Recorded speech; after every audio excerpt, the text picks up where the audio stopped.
pessoas complicadas mesmo.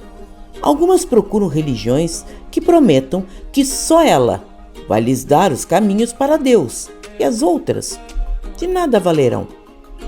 Tudo como se fosse um passaporte mágico. Entrou nela e vai estar garantida às portas do céu, independente do que seja ou faça. Essas mesmas pessoas dizem que o paraíso foi construído apenas para elas, as escolhidas, e que o resto, desde o início da humanidade, estaria perdida para sempre, em um limbo qualquer. E vamos piorar um pouquinho mais.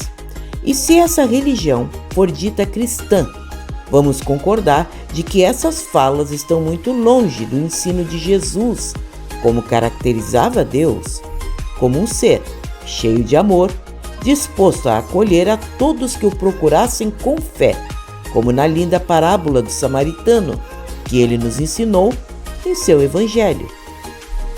E isso aconteceria na Umbanda também? Pois é, também acontece. Há muitos irmãos que afirmam que a Umbanda não deve nada a Zélio e que o caboclo das 7 encruzilhadas não deveria ser ouvido, já que as raízes da Umbanda são muito mais antigas. De fato, a Umbanda já estava nascendo antes de Zélio, mas como a conhecemos exatamente nesses moldes, devemos a ele e ao chefe. Outros dizem que a Aruanda foi desenhada unicamente para eles e não é igual à dos outros, que as leis espirituais dali são exclusivas, nada tendo a ver com as descrições espíritas, africanistas, budistas ou qualquer outra que possam ter existido, como se Deus tivesse criado paraísos particulares, cujas regras vão se adaptar unicamente aos seus gostos, desconsiderando que tudo que Deus cria será igual em seu universo perfeito. Cada um tenta trazer a sua verdade, engessando a Umbanda, e sabemos, era justamente isso o que o caboclo das 7 encruzilhadas nunca fez, já que nunca quis codificá-la. Já vimos que a espiritualidade é igual para todos, em todos os lugares e tempos, não importando se chamem céu, Aruanda, Orum, colônias espirituais e assim por diante. Então, em vez de falarmos de nossas pequenas discordâncias, por que não falamos daquilo que nos une, justamente aquilo que nos faz umbandistas? Todo sacerdote, quando tem o chamado para a construção de um terreiro, vai imprimir parte de sua personalidade e principalmente dos espíritos que o acompanham. O fato de ter um caboclo não quer dizer que vai fazer um terreiro exatamente igual ao de outro sacerdote, que terá seu caboclo também. Alguns sacerdotes, em suas inúmeras vidas anteriores, vão aprender a evoluir em berço africanista, sendo muito próximos ao candomblé e ao africanismo local, tudo dependendo do lugar onde tenha recebido essa influência. Outros poderão ter os mesmos caboclos, mas terão fortes raízes no budismo ou qualquer outra raiz do Oriente, trazendo forte influência.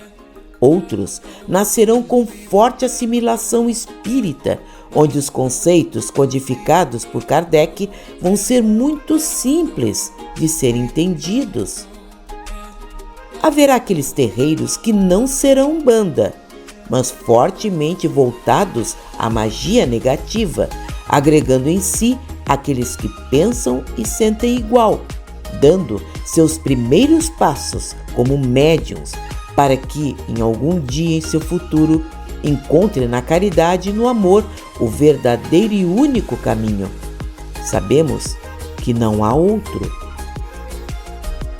E naturalmente vai depender de sua coroa espiritual e do seu terreiro, que poderá nos levar a caminhos que nem imaginávamos existir, enquanto progredimos.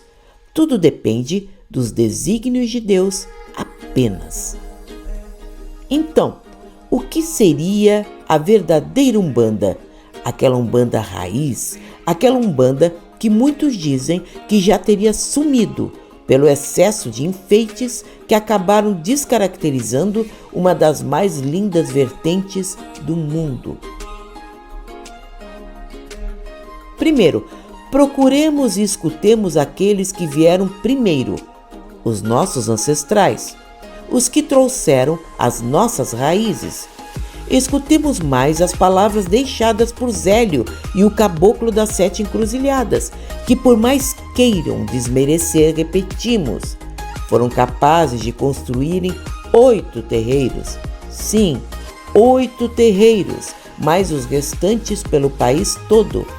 Agora, se é difícil construir e manter-se um apenas, imaginemos a força espiritual que eles tinham para concluírem sua missão. Segundo, sem caboclo ou preto velho governando e dando as regras, não vai funcionar como Umbanda. Será outra religião qualquer. E se ela não tiver seu dia de caridade regular, onde os médiuns vão incorporar gratuitamente para ajudar o povo que a procura em busca de ajuda, será outro rito qualquer. Veremos ali o amor ao próximo, o Evangelho de Jesus, as bases deixadas pela doutrina espírita, suas raízes africanistas e também as católicas e orientais, o conhecimento da reencarnação como meio de evoluir. Tudo se soma para dar a fisionomia que temos. Compreendamos que a sua Ruanda é também a nossa. Deus não criou leis e lugares apenas para que nosso pensamento de exclusão caibam nelas. E fica nosso convite. Vamos prestar mais atenção naquilo que nos une.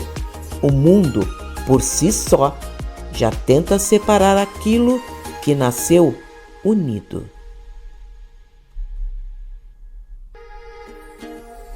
Gostou? Dê like, compartilhe em suas redes sociais. Toda semana um vídeo sensacional, feito com carinho, apenas para você. Então, até a próxima!